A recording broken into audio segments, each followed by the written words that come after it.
Mwaramutse bantu banjye yewe mu kanya mpuye n'ikibazo kirandemerera kiba kinini ndavuga ni reka mbibabwireho.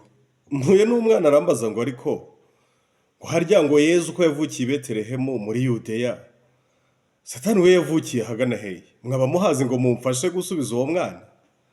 Ariko uwo mwana afite ubwenge, arambwira ati Yezu yabatirijwe na Yohani Batista muri Yorodani. None ninde muntu wabatije Satani? Cyangwa baratubeshya Satani ntabaho?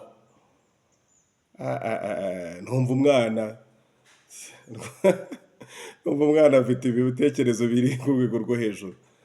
Nta kintu namusubije, namuretse ndigendera, ariko buriya nitwongera guhura azongera bimbaze, cyangwa se naho hageze hose akavuga ati yewe ati wa muntu nawe burya yirirwa ariko tubeshya hari ibintu bimwe na bimwe atazi, kandi koko nabwo mbizi.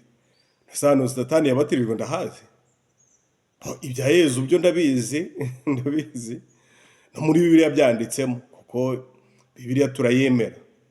Ariko se ibya Satani we, ibya Satani we bimeze bite? Uwaba bizi rero abitubwireho muri komantere, natwe tubigireho ubumenyi.